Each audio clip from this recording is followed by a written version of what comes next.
stealing, woo, wheeling, dealing, limousine riding, jet flying, son of a gun. Yeah! Yeah! Yeah! Kurt Angle! Yeah! Why, Triple H? You son of a why?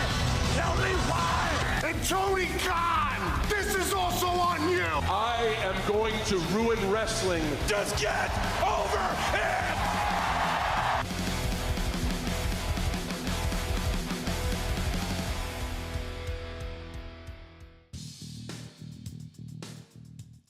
What is up? What is up? What is up, ladies and gentlemen?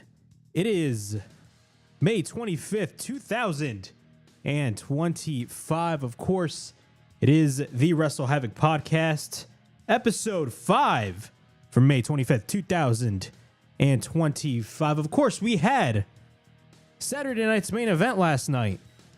Then, of course, tonight is Double or Nothing or Battleground, whichever show you're watching. I'm going to be watching Double or Nothing, but I'm very curious to see what happens at the NXT show because, of course, we're going to be getting the TNA World Championship defended on a WWE pay-per-view for the first time ever tonight. It's going to be crazy as Joe Hendry defends his title against Trick Williams. It's a very interesting matchup. A lot of people are thinking that Trick Williams is going to go over in that match. Of course, we're going to be talking about Saturday night's main event. I got a lot to say on that show. I thought it was a pretty good show. But I got some things I got to get off my chest when it comes to Saturday night's main event.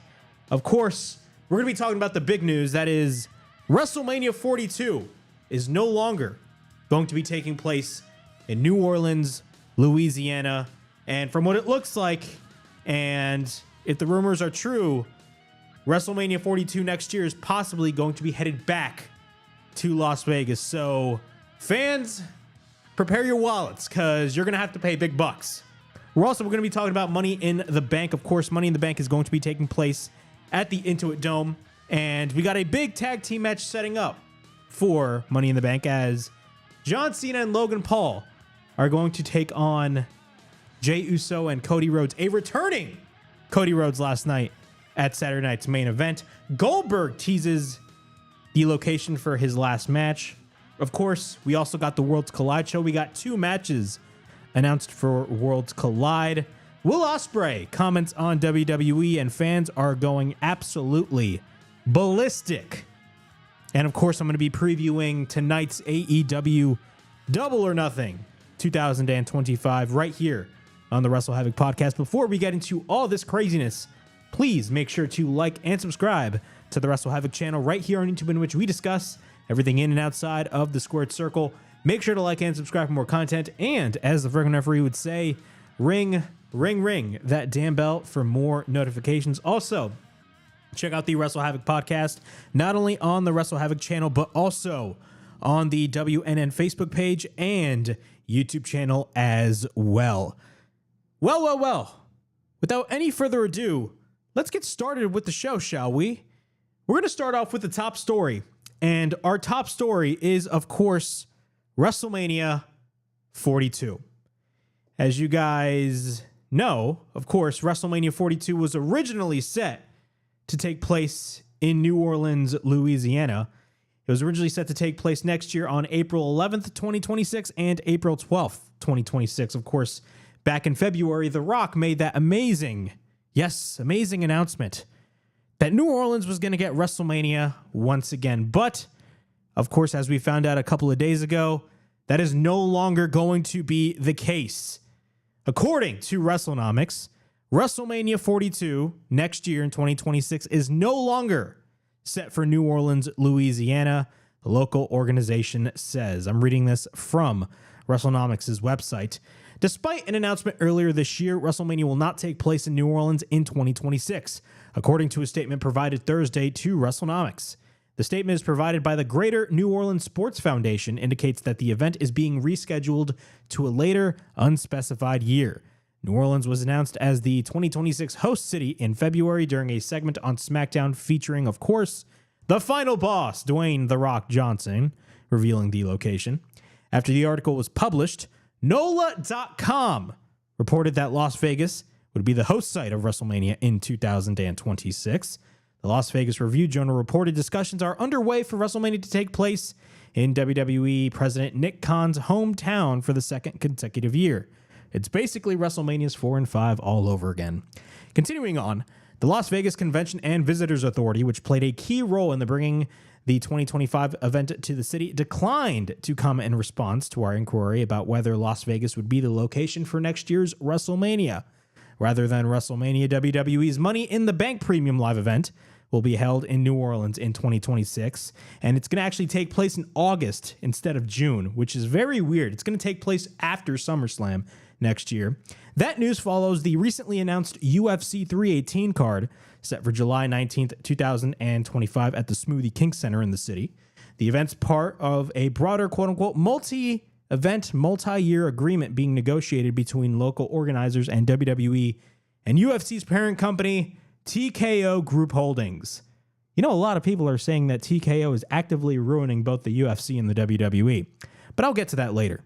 Continuing on with the report, on Friday, WWE Chief Content Officer Paul Triple H Levesque announced that Money in the Bank 2026 would take place that year on August 29th. In recent years, the annual event has taken place in July or June, quote unquote, or in a quote, I should say, by the Greater New Orleans Sports Foundation. The Greater New Orleans Sports Foundation and New Orleans and Company are working closely with our friends at TKO to expand our long-standing partnership. A statement from the Greater New Orleans Sports Foundation reads, which will include UFC 318 on July 19th, 2025, Money in the Bank in 2026, and WrestleMania, which will move from the currently scheduled 2026 timeframe to a future year. So from what it looks like, New Orleans is still going to be getting WrestleMania, but it's not going to be next year. So that's kind of a bummer for the people in New Orleans and for the people that were basically planning to go to New Orleans next year. I know a lot of people weren't able to go to WrestleMania this year, considering Las Vegas is just too damn expensive at this point.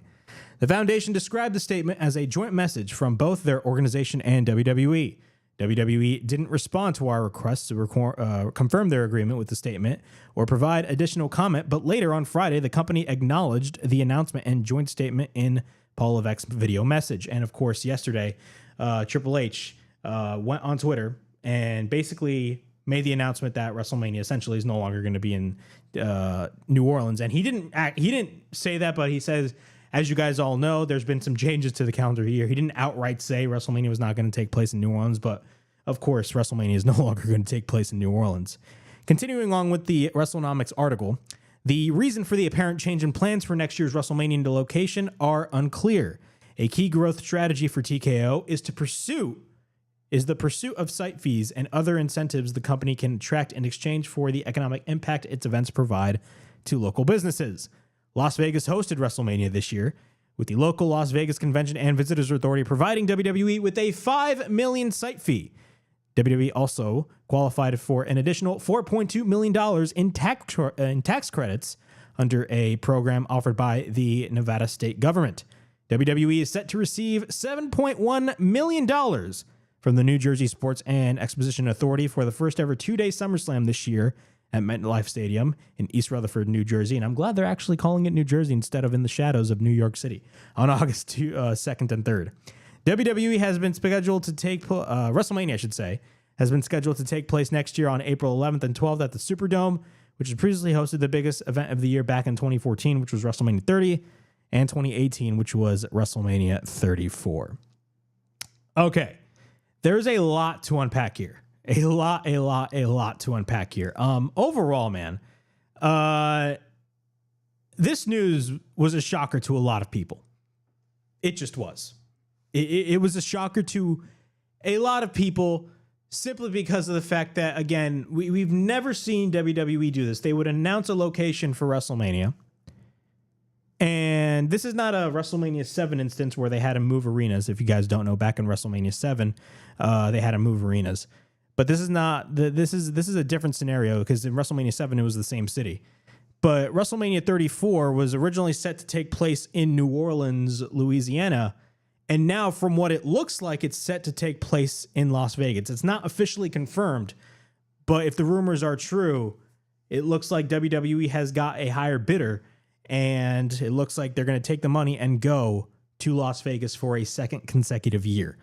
overall thoughts, man. When this news first broke, everybody immediately assumed, including myself, that of course there was going to be a higher bidder. Because if you guys don't know, WrestleMania is a show that cities bid for. It's not just WrestleMania nowadays. It's other shows like the Royal Rumble, SummerSlam, Survivor Series, hell, even Money in the Bank. Cities bid for all of these WWE events. They're that big. And especially WrestleMania, because, of course, WrestleMania is essentially WWE Super Bowl. The clearest message that I could give you guys when it comes to this whole announcement, or news story, I should say, is that WWE got a higher offer. And they're going to go where their money is. They are going to go where the money is. Now, when the story first broke, everybody immediately thought that 3 markets were in the running for a potential WrestleMania. 3 markets. Of course, the first market was going to be Saudi Arabia. Saudi Arabia and their investment fund has an unlimited budget. Turkey Al-Sheikh is making moves. If you guys don't know, TKO is launching this new boxing league. If you guys don't know that. Well, TKO is not funding it. Saudi Arabia is funding that boxing league. And Dana White is going to be heading that boxing league. Turkey Al-Sheikh is making moves. So it'd be no surprise if he wanted to invest in a Saudi Arabia WrestleMania. It'd be very likely, but at the same time, it wouldn't be very likely simply because of the fact that Saudi Arabia next year is going to be getting the Royal Rumble. If you guys don't know that. The second potential market would have been London, England. WWE has been teasing for months that WWE wants to host WrestleMania in London, England at Wembley Stadium. Of course, they want to beat AEW's record as the highest attended wrestling show in Wembley Stadium, or the highest attended show of all time with 80,000 people. Well, not really the highest attended show with 80,000 people, because I believe that honor goes to WrestleMania 3, which was 93,000. But basically, they want to beat AEW's attendance record at Wembley Stadium. That's one of the main reasons as to why they want to go to Wembley Stadium. But WWE has been making teases for Wembley Stadium and for London to host a potential WrestleMania. Don't believe me? 2 years ago at Money in the Bank in London, John Cena, of course, showed up at the show and basically pleaded London, hey, you want a WrestleMania? We want a WrestleMania too. Essentially saying, hey, give us the money for WrestleMania. Also, last year, Nick Khan and Paul Levesque, Triple H, took a photo with the mayor of London. Why do you think that was the case? Why do you think they took a photo with the mayor of London? Again, they want to bring a major event to London, England. They want to bring a major event. And WrestleMania is that major event. AEW has ran Wembley Stadium twice in a row. And they're going to go back to Wembley Stadium next year for All In. They're not going to be in Wembley Stadium this year for All In. They're going to be at Globe Life Field. But again, London would have definitely been in the running. And this was the next market I'm going to be talking about is Mexico. Mexico is actually in the rumor mill as well.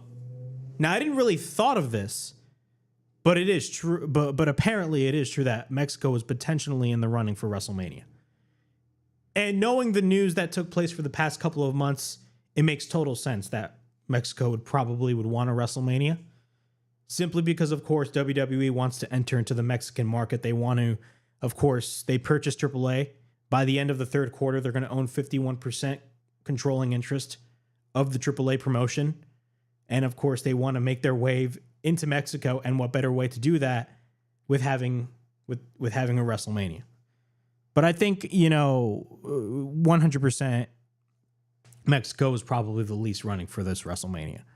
Before the Las Vegas news came to fruition, everybody was immediately assuming either A, Saudi Arabia, or London, England. That is what people assumed.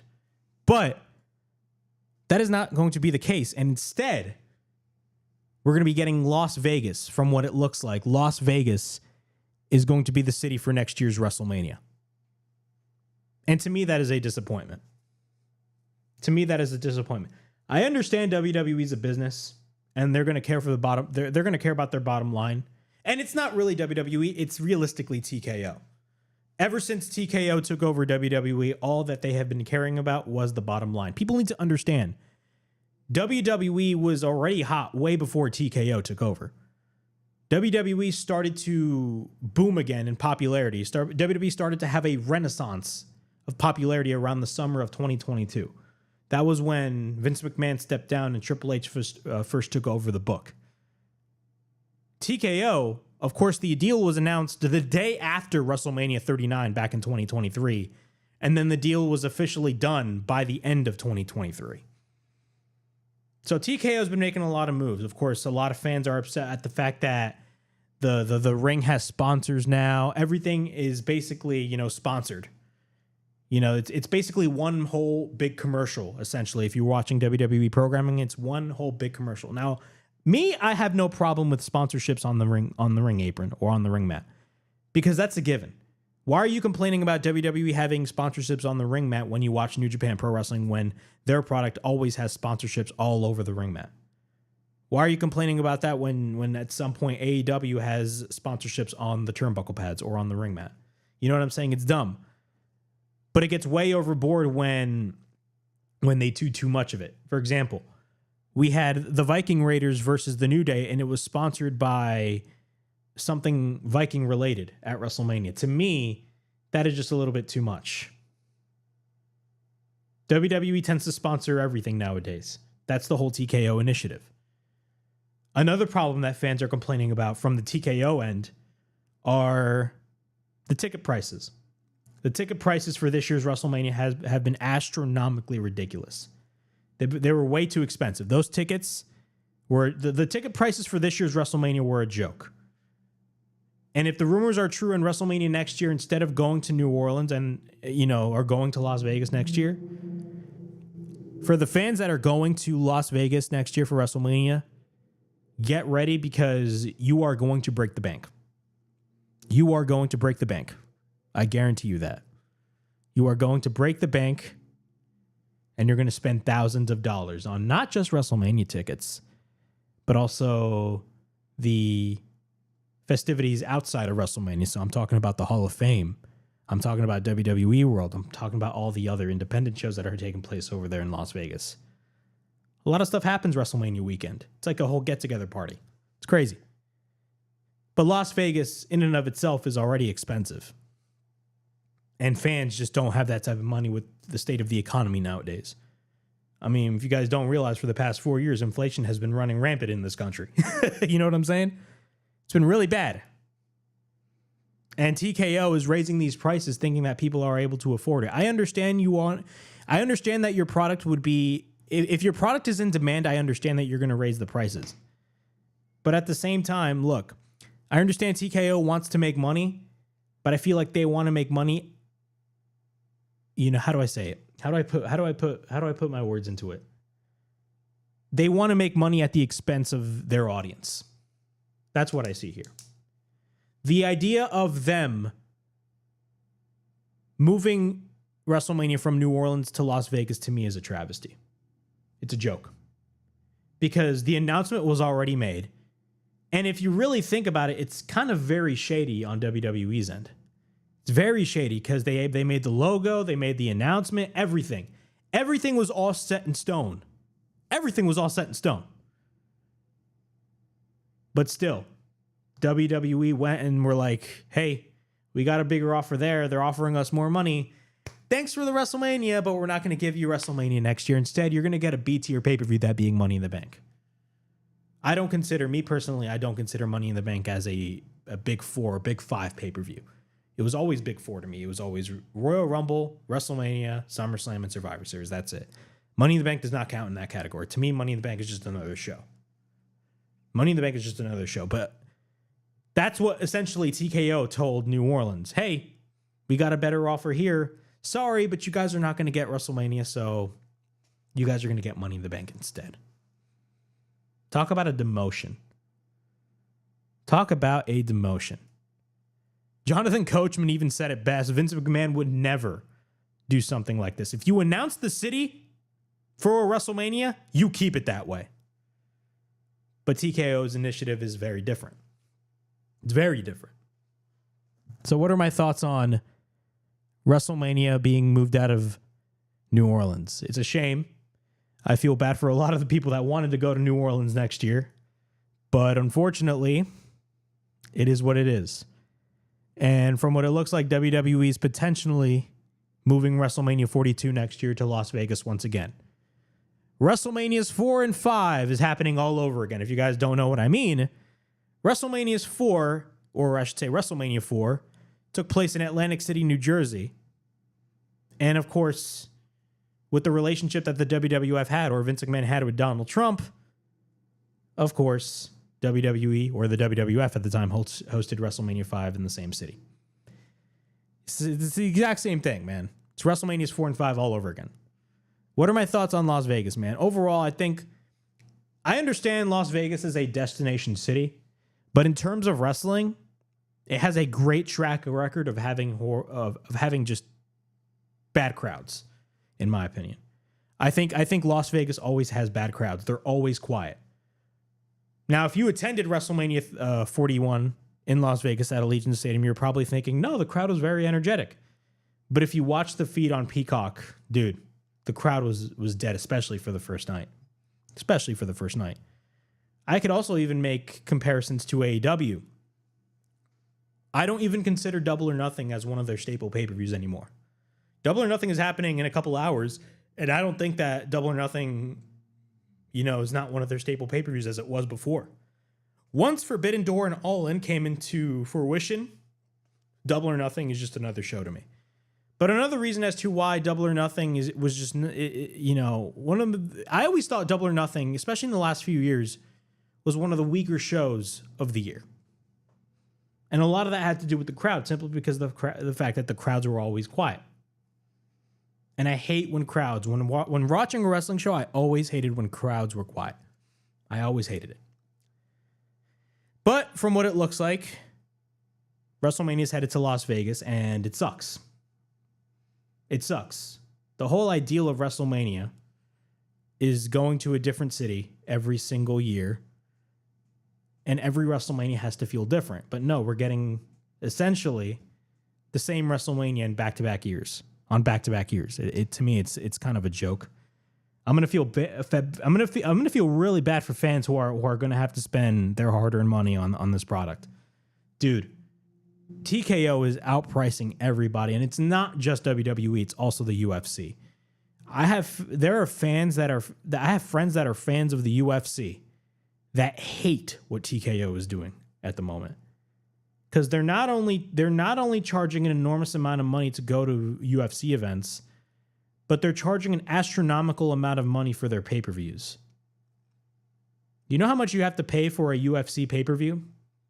You have to pay $80 for a UFC pay-per-view. $80. Yeah. That's $30 extra more than what you would pay for an AEW pay-per-view. WWE pay-per-views, when they were on traditional pay-per-view, cost around $50 as well. TKO, all they care about, because if you really think about it, TKO are just a bunch of suits and ties. And that's their job. I'm not saying that what they're doing is wrong. Look, making money, in any business, your main priority is making money. I'm not denying that. But the fact that you're making money at the expense of your audience and the fans that pay their hard-earned money to go to your shows, to me, is kind of terrible in a bad way. It's not really that good. I mean, the ticket prices have been ridiculous. I think everything about it was just dumb. Everything about it is just dumb. And the fact that they basically just said, hey, we're going to take the money elsewhere. Screw you guys. We're going to go somewhere else. We're going to go back to Las Vegas. To me, it sounds very shady. When was the last time WWE has done something like this? I can't recall the last time WWE's done something like this. I may be totally wrong, but I can't remember the last time WWE has done something like this. They announced New Orleans for WrestleMania. Boom, a couple of months later. We got a better offer, so we're going to leave. Screw you guys. You guys get Money in the Bank instead. We're going to go back to Las Vegas because it made us the most money. That is the message that a lot of people got across when this whole story broke, unfortunately. But yeah, those are my thoughts on New Orleans no longer hosting WrestleMania next year. Now, they're going to host a WrestleMania, just not next year. They're going to get Money in the Bank, but it is what it is. All right, moving on. Moving on the WrestleHavoc podcast. Of course, it is May 25th, 2025. If you guys are watching the podcast, please comment down below. Comment on the chat. I would love to know your opinions on what's going on in the realm of professional wrestling. And before we get to the rest of the news, again, please make sure to like and subscribe to the WrestleHavoc channel right here on YouTube, in which we discuss everything in and outside of the squared circle. Of course, make sure to like and subscribe for more content. And as the frickin' referee would say, ring, ring, ring that damn bell for more notifications. Of course, the WrestleHavoc podcast takes place every Sunday. We're actually doing this podcast a little bit earlier. Normally, we'd go live around 8:30, but we're actually started around 6, mainly because of the fact that, of course, I'm going to be having a live stream. I'm going to be having a live stream for Double or Nothing, which is going to be taking place on my YouTube channel. So be on the lookout for that. Right after I finish with this podcast, I'm going to go straight live on my channel, and we are going to be reacting to AEW Double or Nothing 2025. But if you guys are watching the WrestleHavoc podcast, I thank you guys. Of course, the WrestleHavoc podcast is not only on the WrestleHavoc channel, it's also on the WNN Facebook page and YouTube channel. Be on the lookout for more content, ladies and gentlemen. Without any further ado, let's continue on with the show. We're going to continue on with the show, and we're going to be talking about Saturday night's main event. Of course, this was the third edition of Saturday night's main event. The last Saturday night's main event happened, I believe, late January. And then, of course, WWE brought it back in December.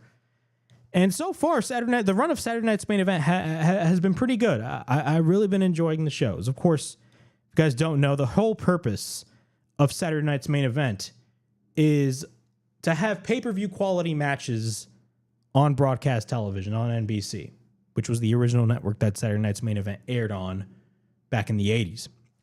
But Saturday night's main event, how was the show last night? I thoroughly enjoyed the show. It was not a bad show. I thought the card, it felt like a pay-per-view quality card. We had 5 matches on this card. We had, of course, the tag team match with CM Punk and Sami Zayn taking on Seth Rollins and Braun Breaker.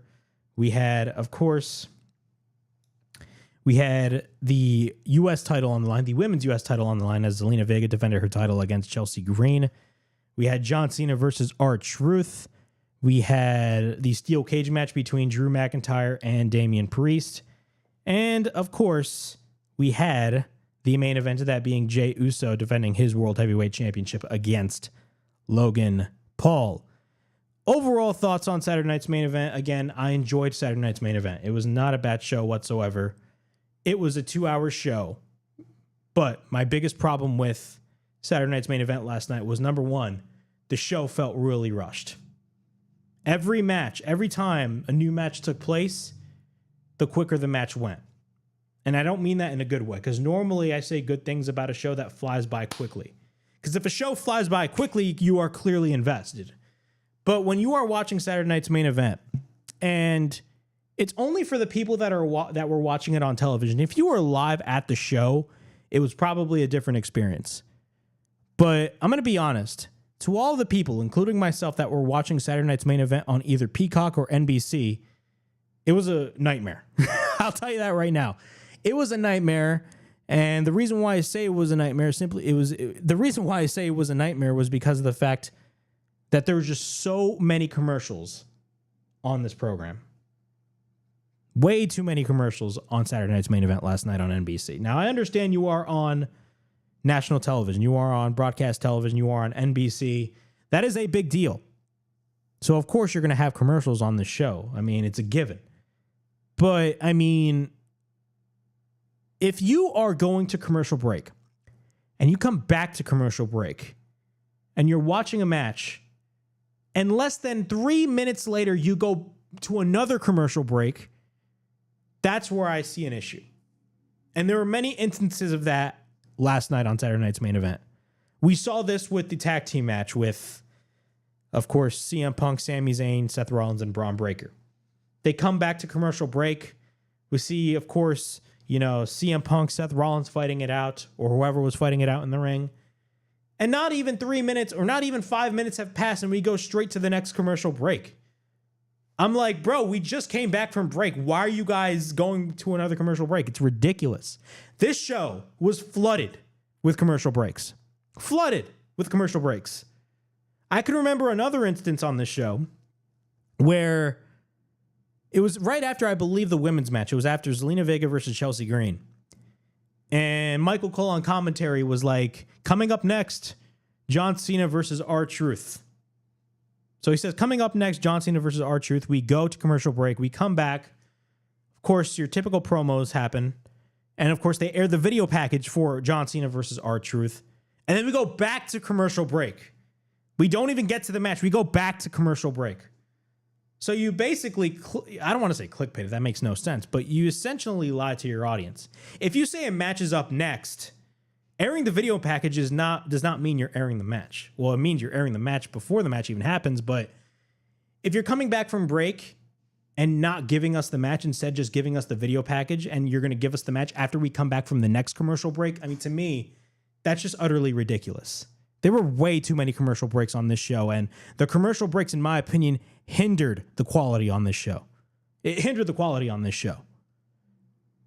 A lot of the matches felt rushed. Another scenario that we saw was the main event.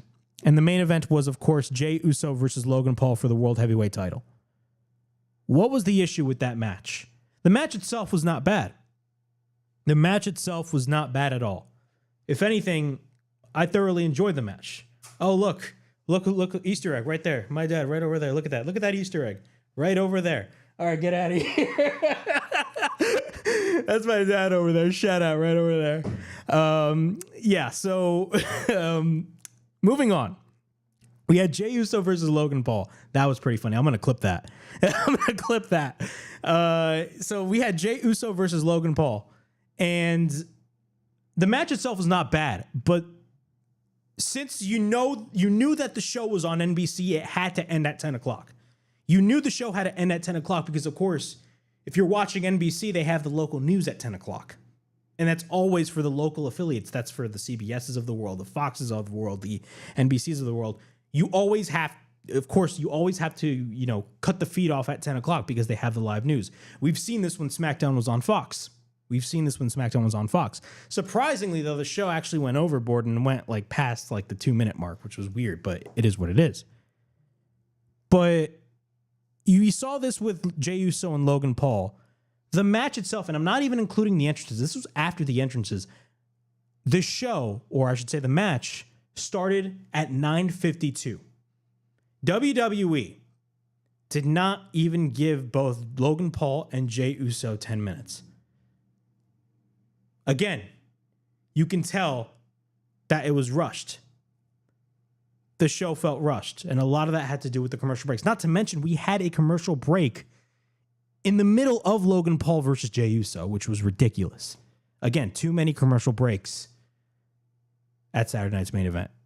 Too many commercial breaks. I thought it was utterly ridiculous the way that WWE utilized those commercial breaks. I don't know if it was a WWE call or an NBC call, but to me, it was just utterly ridiculous. It was dumb. It was dumb. But let's go through the card real quick. Overall, Saturday night's main event was not a bad show, but each of the matches that took place, again, were just they felt rushed. We had Seth Rollins and Braun Breaker versus CM Punk and Sami Zayn. You can tell the crowd in Tampa was fired up for this match. And the fact that it started out with the tag team match, I was actually surprised. I actually thought this match was going to close the show. But knowing what happened in the main event, it made sense as to why Jey Uso and Logan Paul closed the show. Seth Rollins, Braun Breaker, taking on CM Punk and Sami Zayn. Of course, Seth Rollins has his new faction. He's partnered with Paul Heyman. Braun Breaker is essentially his muscle, and a lot of people were wondering as to who the newest member of his faction was going to be. Everybody was teasing. They weren't teasing, but essentially a lot of people were speculating a new member to be a part of Seth Rollins' new faction. And we got that new member. But it wasn't what a lot of people expected. A lot of people expected the new member of Seth Rollins' group to be somebody like an Austin Theory or a Carmelo Hayes of all people. But it wasn't one of those guys.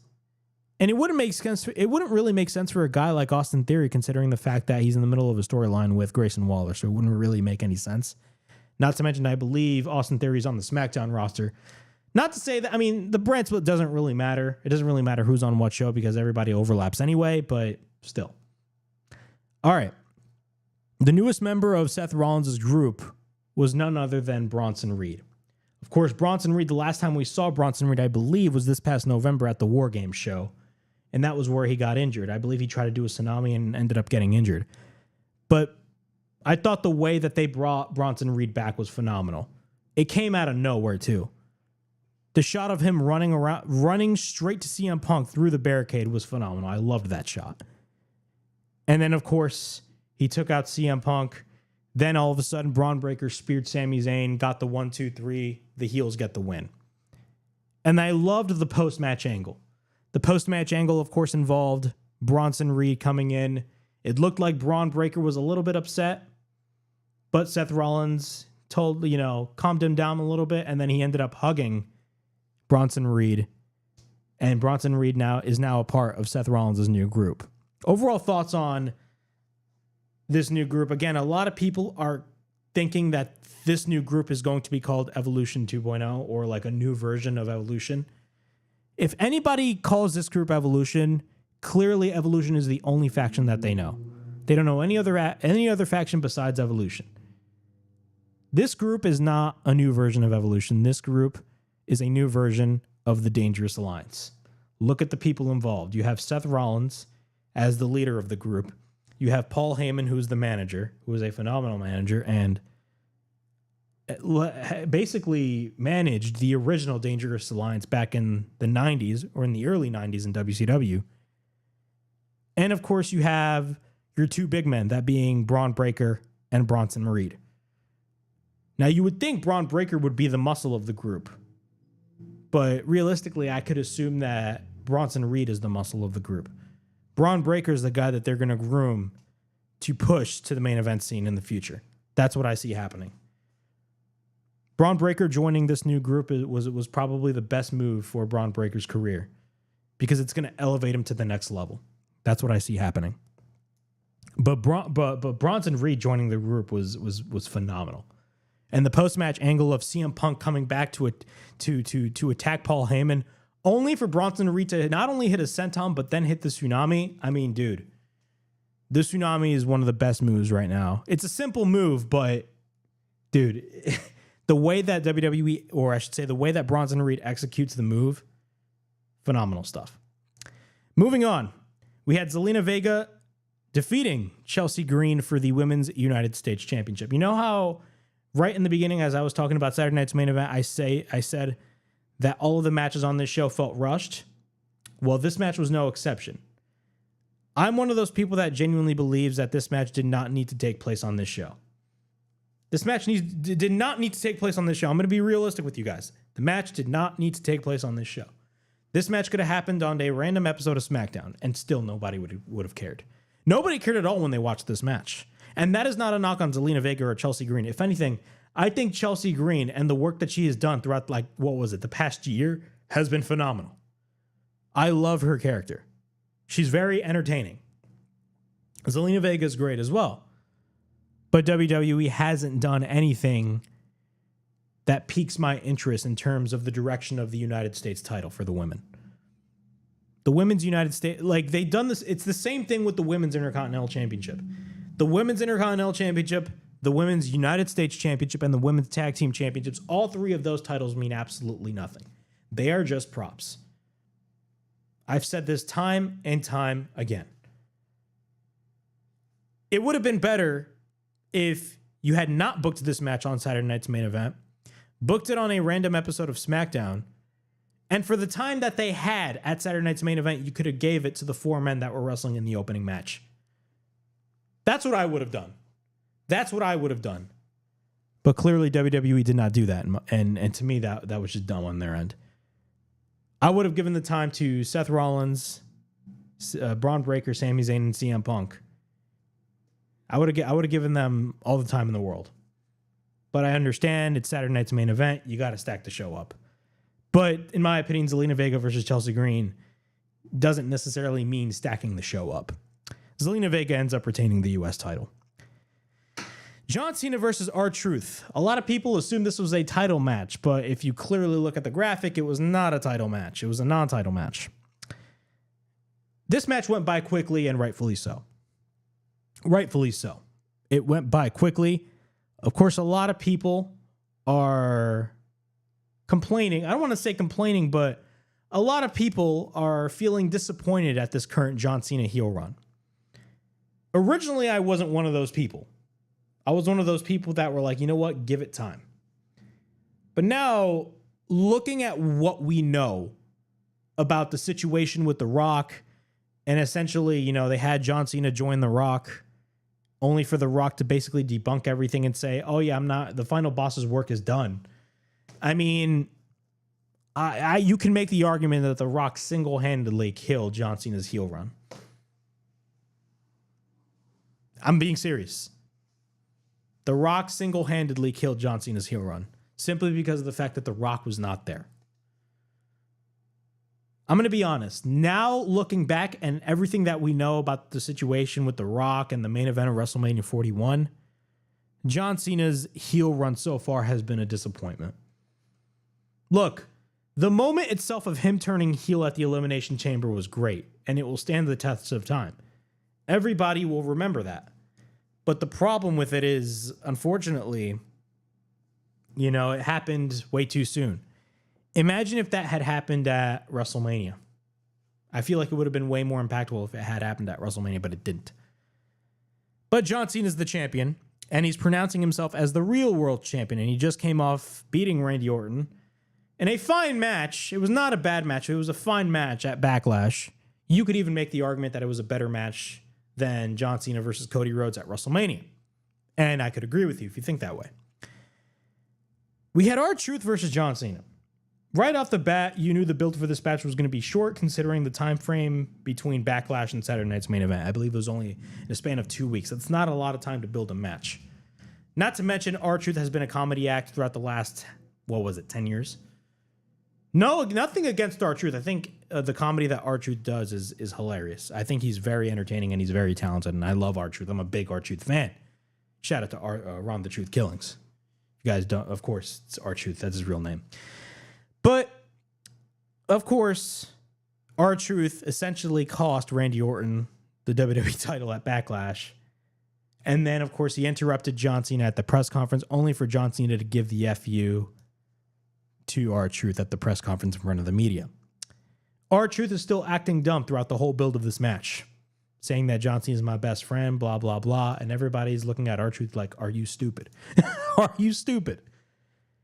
But then we get to the match. John Cena makes his entrance. R-Truth makes his entrance, and R-Truth comes out to John Cena's music, and he's wearing all this John Cena attire.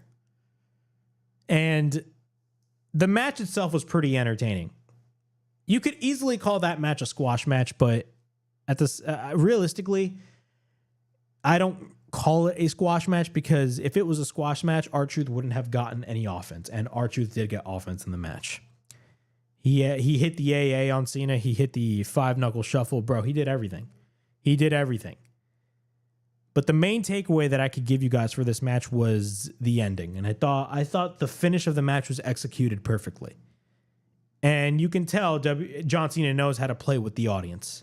That's one of his greatest strengths. He knows how to toy. He knows how to toy with the crowd. He knows how to control he's very similar to The Rock in which he knows how to toy with the crowd. John Cena, so what happens essentially, he grabs the belt. So John Cena grabs the belt, and of course, if he grabs the belt, it's going to cause a disqualification if the referee sees it. So he grabs the belt, and R-Truth catches him, and he looks at him. He's like, are you really going to do that to me, man? I'm your best friend.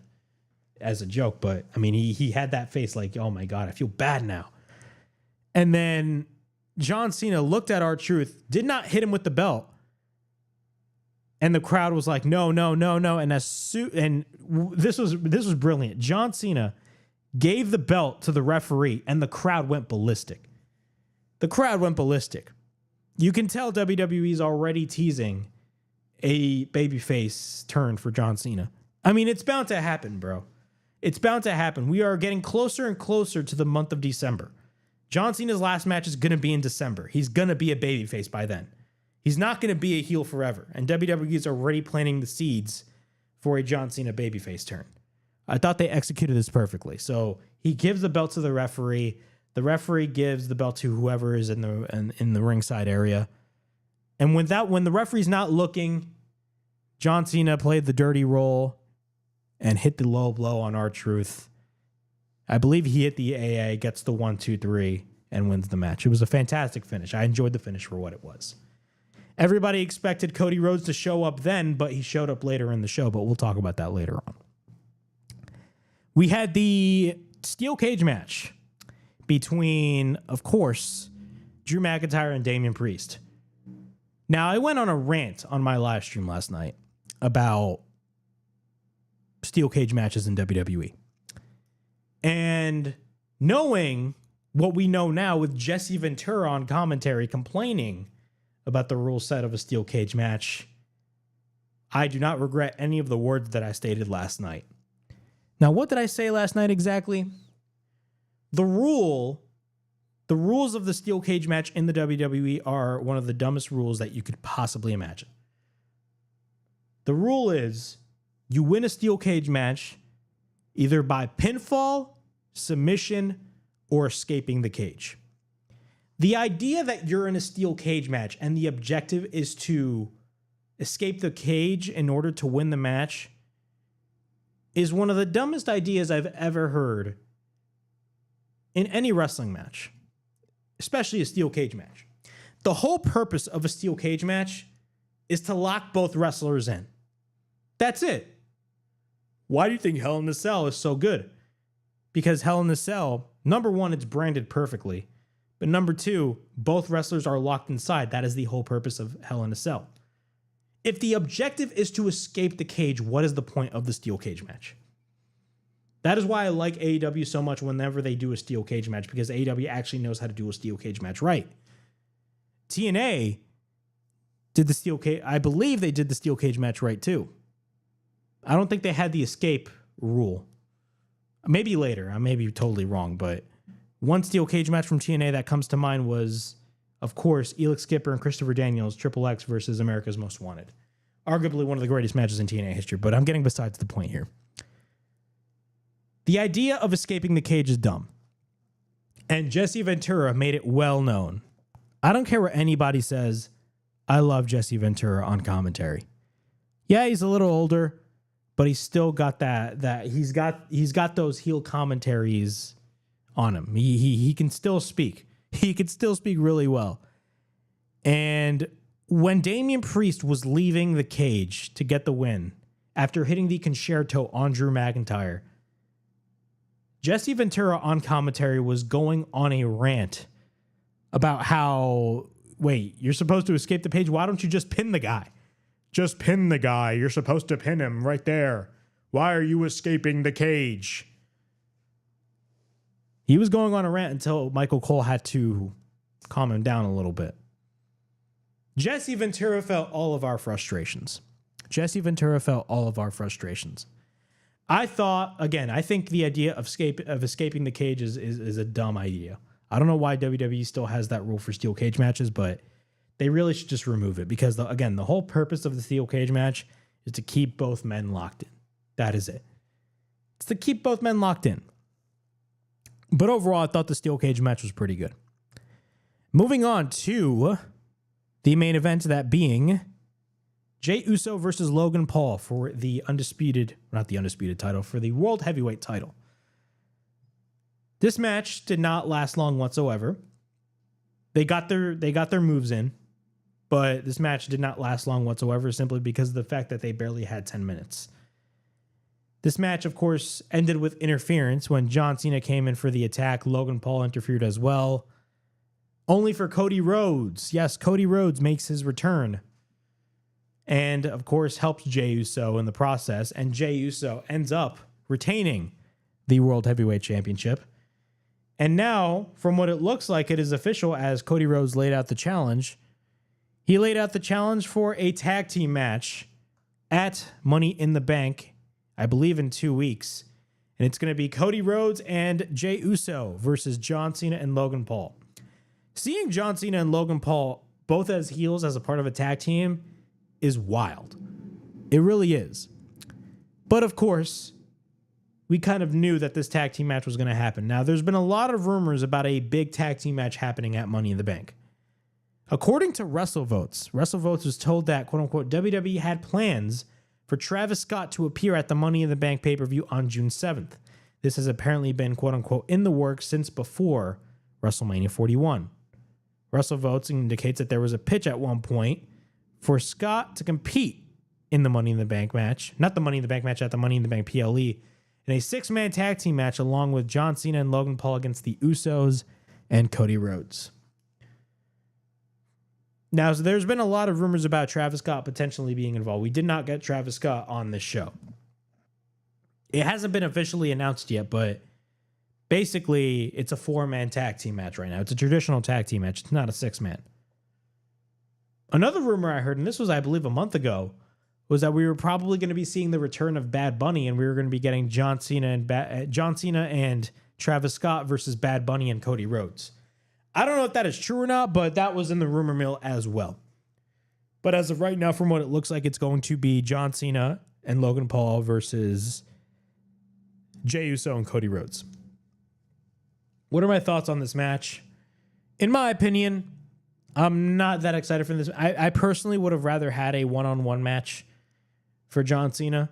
Maybe a match with AJ Styles. I don't know. It could have been with anybody. But I also understand that WWE's at the Intuit Dome, and it's a fairly new arena. I mean, they had a show. Of course, they had the very first Raw on Netflix at the Intuit Dome in LA. So it makes total sense as to why they want to book a big match like this, because of course Logan Paul and John Cena are huge names. Not saying that Cody Rhodes and Jey Uso are not big names, but I mean, it's essentially two celebrities tag teaming together, because like John Cena is a big movie star now. But again, I don't know what to think about this match.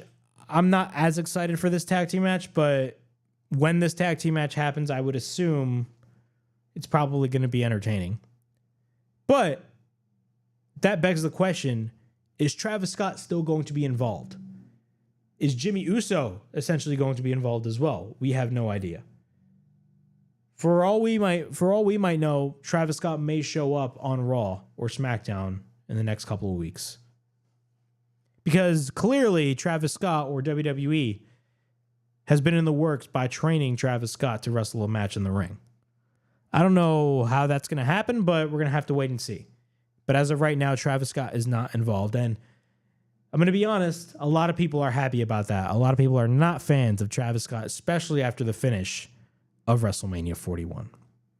But overall thoughts on Saturday night's main event. Overall, I thought Saturday night's main event was not a bad show. It was an entertaining show, to say the least. I enjoyed it for what it was. Again, a lot of the matches felt rushed. And again, you know, the commercial breaks were just, in my opinion, a joke, but it is what it is. Saturday night's main event was not that bad of a show, to say the least. All right, moving on. We got 2 matches announced for the Worlds Collide show. The Worlds Collide show, of course, is going to be taking place on the same day as the Money in the Bank PLE, but it's going to be taking place around 3 o'clock at the Kia Forum. And we already have 2 matches announced. So the first match that they announced was Legado del Fantasma, that being, of course, Cruz del Toro, Joaquin Wilde, and Santos Escobar, taking on El Hijo de Wagner Jr., Psycho Clown from AAA. All 3 of these men are wrestling from AAA. And I think you pronounce his name Pagano.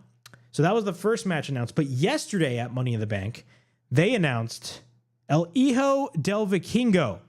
Yes, my favorite luchador today, El Hijo del Vikingo versus Chad Gable. Now, they didn't tease anything, but El Hijo del Vikingo was at the show last night. He was at Saturday night's main event last night, but he was also at WrestleMania. And of course, at WrestleMania, that was when they made the announcement that they purchased AAA. But El Hijo del Vikingo, wrestling on a WWE production, on a WWE PLE. It's a joint show with WWE, NXT, and AAA. Dude, it's wild. Seeing El Hijo del Vikingo wrestling in a WWE ring would be crazy. But still, El Hijo del Vikingo versus Chad Gable, I don't care what anybody says, that match is going to slap hard. I'm telling you that right now. That match is going to slap hard. If y'all haven't seen El Hijo del Vikingo before, bro, you're going to be in for the ride of your life, because El Hijo del Vikingo is going to blow you away. I've seen this guy wrestle live in Atlantic City. The flips that this guy does are crazy, especially when you watch it in real time. And I think he's going to make Chad Gable look like $1 million. I think Chad Gable's going to make El Hijo del Vikingo look like $1 million, but I mean, it's a clash of styles. It's a clash of, lucha libre acrobatics versus technical wrestling. It's a very interesting, combination. But Vikingo versus Chad Gable, a very interesting match for Worlds Collide. I'm definitely looking forward for that match. All right, moving on.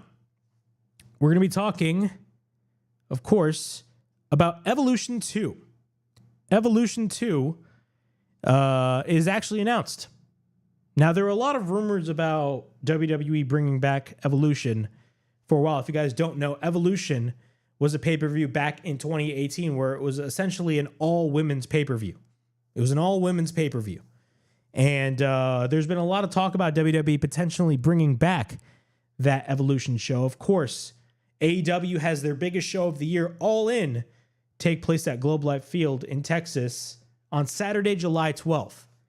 Now, WWE announced a Saturday night's main event on Saturday, July 12th, but both shows are not going head-to-head. If anything, All In Texas is not, even though it's taking place here in the States, it's not going to start at 8 p.m. Eastern Time. It's going to start, I believe, around 3 p.m. Eastern Time.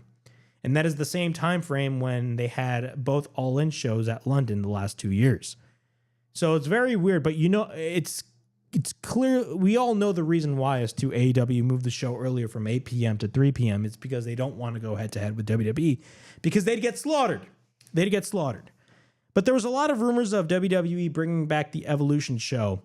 And the rumor was implied that Evolution could have possibly went head-to-head with All In Texas. And if that was the case, in my opinion, that would have been a terrible move on WWE's end, because they're essentially forcing fans to make the change, or not make the change, but forcing fans to make a choice. And when you force fans to make the choice, you're essentially splitting your audience, and you don't want to do that. But thankfully, Evolution's going to take place the day after All In Texas. So we all are fine. We're not going to have to watch one show over the other. We're going to watch all the shows all at once, and we're going to watch the show one at a time. So we're going to be getting All In around 3 p.m. On Saturday, July 12th. Saturday night's main event on July 12th at 8 p.m. And, of course, Evolution, that will be taking place the next day on Sunday, July 13th at 7 p.m. Eastern. So overall, them bringing back Evolution, it's great. I mean, if you look at NXT's women's roster, arguably, Stephanie Vaquer is arguably the best women's wrestler in the world right now. I don't care what anybody says. She is by far the best women's wrestler in the world. And she's going to have a major role on the show, but we're going to have to wait and see what happens, but it's going to be a big weekend, man. We're going to have 3 major shows on that weekend. It's going to be crazy.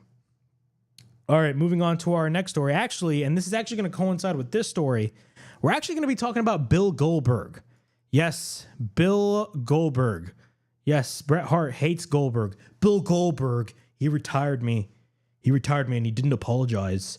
Well, we're going to be talking about Bill Goldberg because Bill Goldberg is on the verge of having his retirement match. Now, we don't know when his match or his last match is going to be taking place, but knowing the news that we're going to be getting a Saturday night's main event on Saturday, July 12th, those shows are actually going to be taking place at the State Farm Arena in Atlanta. So, Atlanta, Georgia, Bill Goldberg's hometown. A lot of people are speculating that we could possibly be getting Goldberg's last match at Saturday night's main event. But according to mysanantonio.com, Goldberg teased a potential location for his last match. According to mysanantonio.com, the 58-year-old still won't say when the match will take place, but said he's been approved for some creative control of the rollout plans for the date's announcement, and even dropped a major hint about where the final fight will take place. Continuing on with the story, in a quote by Goldberg, he stated, and I quote, "It's going to be in the South," he said, with a knowing look. "This gives me the opportunity to put a stamp on my career in front of the people that I care most about. The only hint about that date is that it will be before the end of 2025. But before he gets into the ring, he'll have to go head-to-head with his inner critic and overcome doubts about his age." In another quote by Goldberg, he stated, and I quote, "I'm an extremely violent person," he said, "and if I get in the ring and let my body do the things I used to be able to do, I'm going to rip my shoulder out. The Muay Thai training isn't just a part of his physical preparation. It's necessarily for his mental health, which he admits he's struggling with as he gets closer to the match." In another quote by Goldberg, he stated, and I quote, "It's good in that always ups your game, but it's bad in that you never enjoy yourself," Goldberg said. "Maybe I will enjoy myself in the ring. I don't know. Maybe we'll see. I don't know what's going on," he continued. "How do people prepare for the end? It's morbid to me." Okay. Where is this match going to take place? Number one, clearly we're going to be getting Goldberg's last match in the summer. That's a given. I mean, it's been heavily rumored for a while that Goldberg is going to be wrestling his last match this year. Now, the WWE did not make any official announcement. The only announcement that they made was the fact that they're going to be hosting Evolution and Saturday Night's Main Event in Atlanta in July. He said that his last match is going to be taking place in the South. Atlanta is in the South. So I think it's pretty clear as day where and when his last match is going to be taking place, and it's going to be taking place at Saturday Night's Main Event. That's what I see happening. Overall thoughts on Goldberg wrestling his last match. I'm going to be honest, I was very critical. I've been very critical of Goldberg, especially throughout the last couple of years, because clearly WWE just had, I mean, every time they would go to a Saudi Arabia show, and this was back when they first started the Saudi Arabia shows. If you guys don't know, when they first started the Saudi Arabia shows, those shows weren't really canon pay-per-views. If anything, those pay-per-views felt like glorified house shows. That's what it felt like. And Goldberg would always show up to these shows simply to take a payday, if you really think about it. Now, I'm not against anybody taking a payday, but I'm just saying. Saudi Arabia was paying Bill Goldberg millions of dollars to wrestle one match in Saudi Arabia. And it was a match that did not last long whatsoever. Of course, we had the horrific match with Goldberg and The Undertaker. Of course, he was originally supposed to wrestle Roman Reigns at the pandemic WrestleMania, but that didn't happen. He beat The Fiend, and that caused a lot of uproar and backlash. I mean, there's been a lot of criticisms of Goldberg as of late. Bret Hart is no stranger to that. Bret Hart hates Goldberg's guts. This guy, every chance, whenever he's asked about Goldberg in an interview, Bret Hart will always say something negative about Goldberg because he still resents the fact that Goldberg ended his career. But what are my thoughts on Goldberg retiring this year? I think it was bound to happen. I mean, Goldberg is already getting at that age. And look, Goldberg has the right to want to do what he wants to do. And if he wants to go out on his own terms, if he wants to go out on his own terms, he has the right to go out on his own terms. You can't deny the impact that Goldberg made back in 98. You just can't deny the impact. Basically, the idea of Goldberg was lightning in a bottle. That's exactly what it was. It was basically to counter Steve Austin and his popularity. And Goldberg did exactly that. And I'm not just saying that because he looks almost exactly like Steve Austin. I'm saying that because it was true. The way that WCW presented Goldberg, his streak, everything about it sounded cool. And a lot of fans gravitated towards that. So again, Goldberg's rise to popularity back in 1998 was essentially lightning in a bottle. Of course, he had that run in the WWE in 2003. It wasn't really that good. And then he left wrestling entirely until 2016 when it was announced he was going to be a part of the 2K17 game. And then, of course, he made the return to WWE and faced off against Brock Lesnar at Survivor Series in what it still is, in my opinion, one of the most shocking finishes I have ever seen to any main event match. It was crazy. And then, of course, he had that great match, by far the best Brock Lesnar and Goldberg match, that being at WrestleMania 33. They redeemed themselves from 2004 because, of course, back in 2004, they were on their way out. And in 2004, both matches did not care at all. And the crowd in New York City was just booing the living hell out of both Brock Lesnar and Goldberg. But Goldberg's run, especially in recent years, I mean, hasn't really been that great. He's won championships left and right, but I mean, him winning the championships, it was only for a short amount of time. Not to mention, it was really to garner that nostalgia factor, and it wasn't really that interesting. It was a clear case of just WWE not knowing what to do with the direction of the main event scene or the title itself. And you can tell every time they had a Saudi Arabia show, they were going to have Goldberg involved, either win a title or something else. I had no idea. But again, it's Bill Goldberg. He is going to retire this year. Overall thoughts, man, congratulations to Bill Goldberg, and I'm definitely looking forward to see what Goldberg is going to be doing. Now, WWE hasn't made an official announcement as to when that match is going to be taking place, but I would assume it's going to be taking place at Saturday night's main event in July in Atlanta, Georgia. Moving on quickly, we got Will Ospreay, the ace of AEW, who's going to be facing Hangman Adam Page at Double or Nothing. He made a lot of comments about WWE, and a lot of fans were really upset about the comments that Will Ospreay made. I do not know why. Clearly, fans take offense to a lot of the things that Will Ospreay says simply because he's working for the other place. That's just what I think. But in a quote by Will Ospreay, he stated, and I quote, Will Ospreay says that AEW is on WWE's tail. In a quote by Will Ospreay, he stated, I'll be brutally honest, bruv.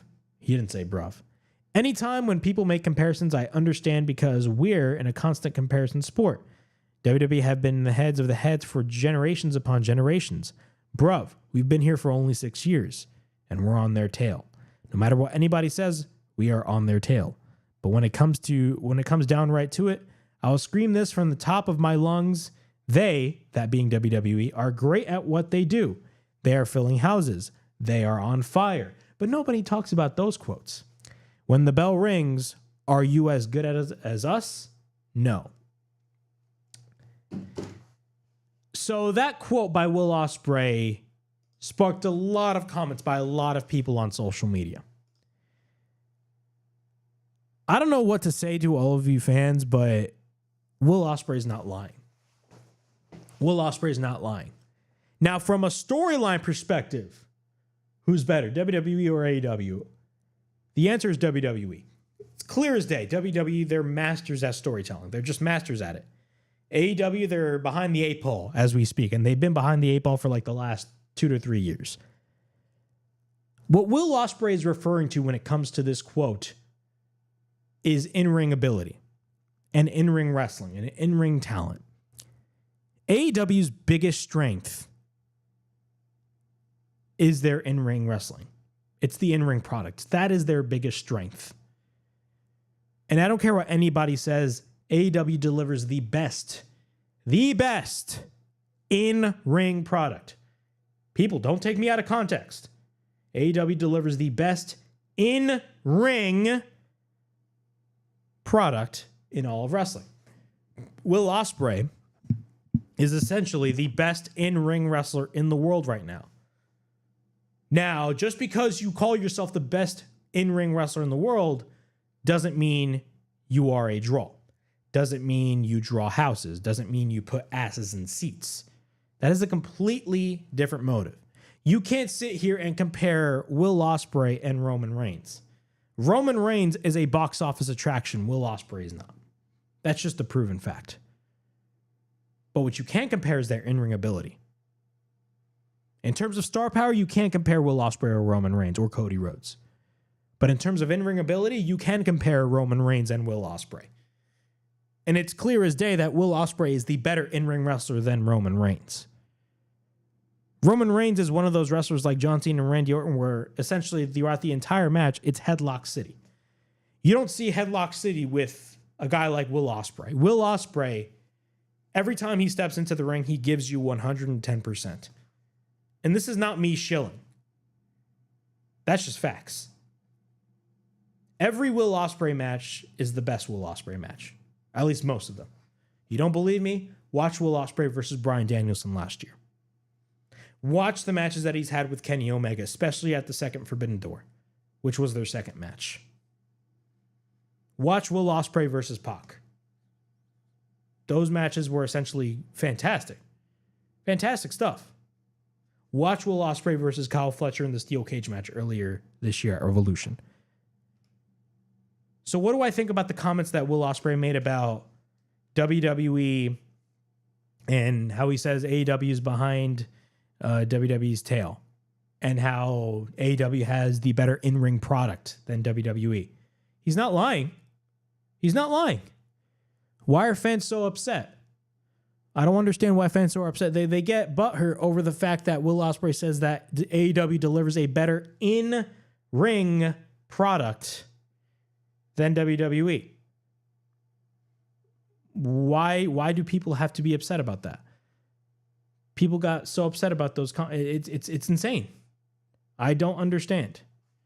But I mean, people are going to react the way that they're going to want to react. That's just how people think. All right, moving on.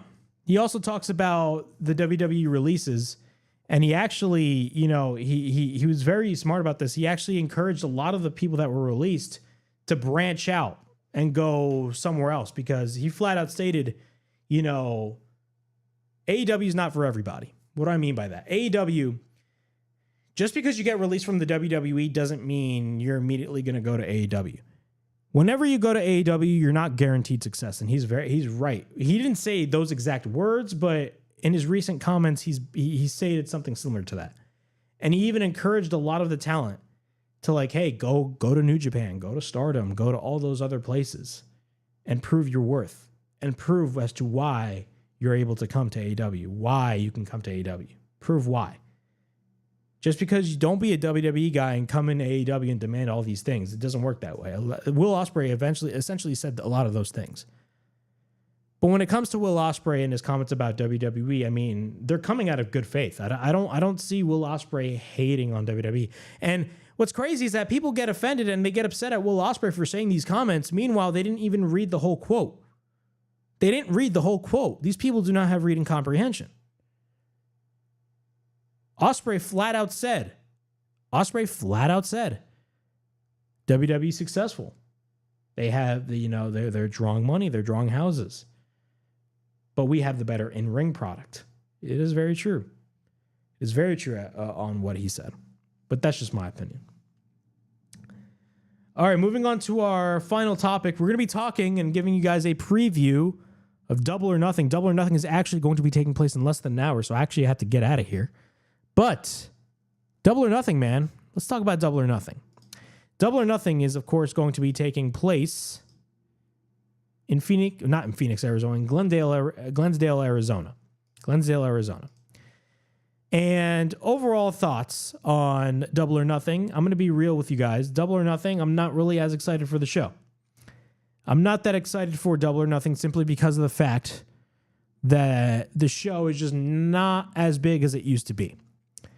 Double or Nothing used to be AEW's staple show.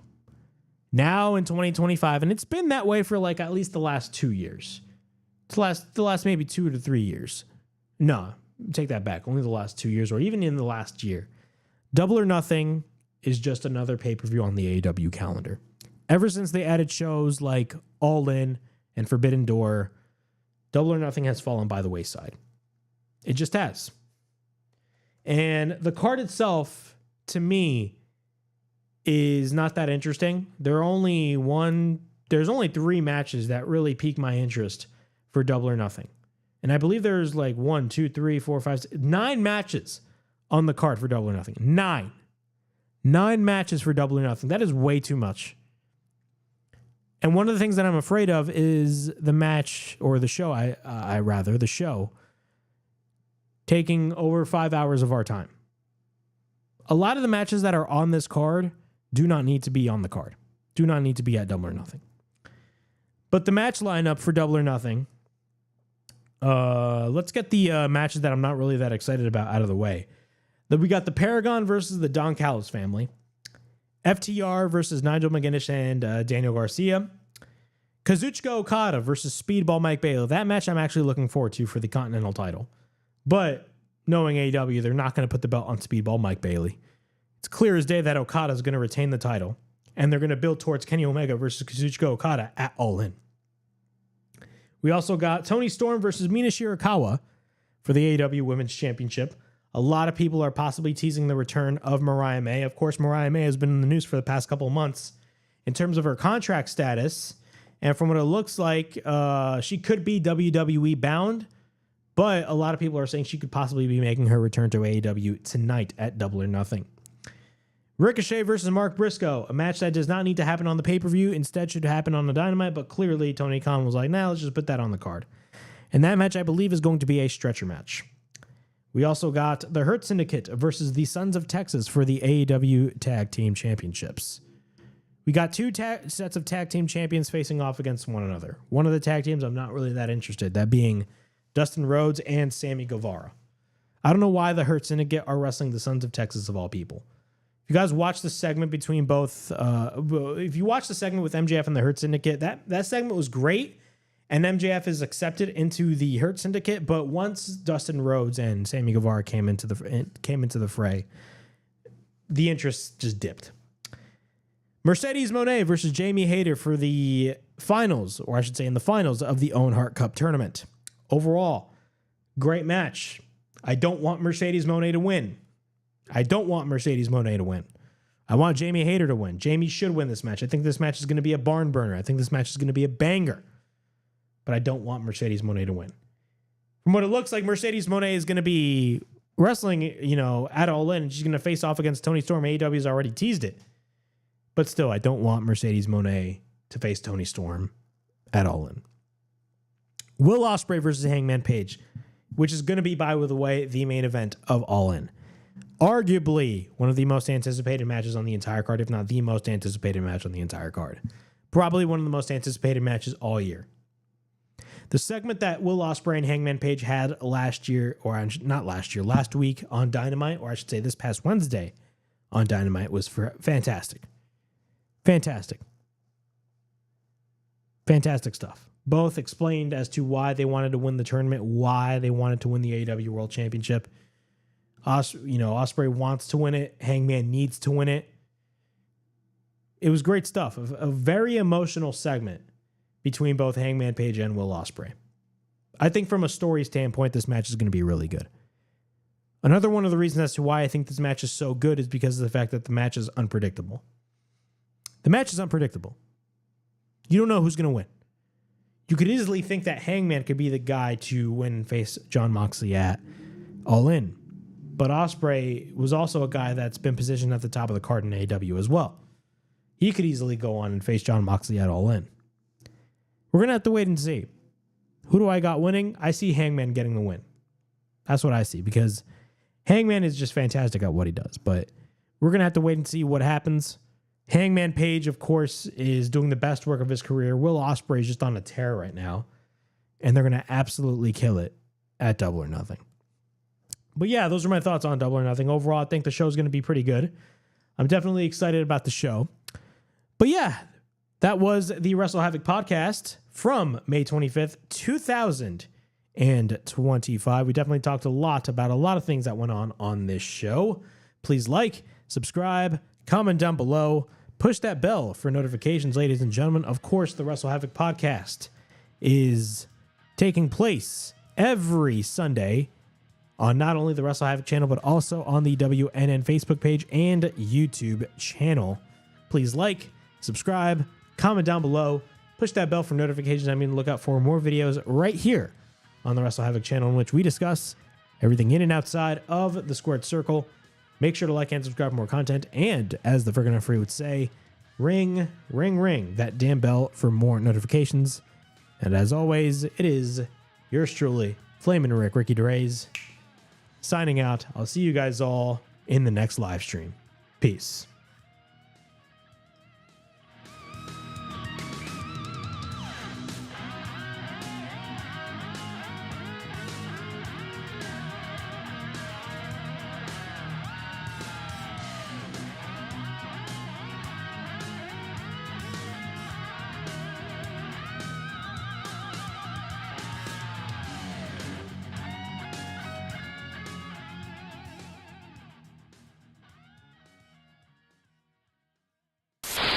stealing, woo, wheeling dealing, limousine riding, jet flying, son of a gun.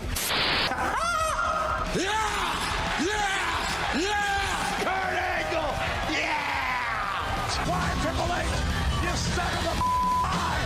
Tell me why! And Tony Khan! This is also on you! I am going to ruin wrestling. Just get over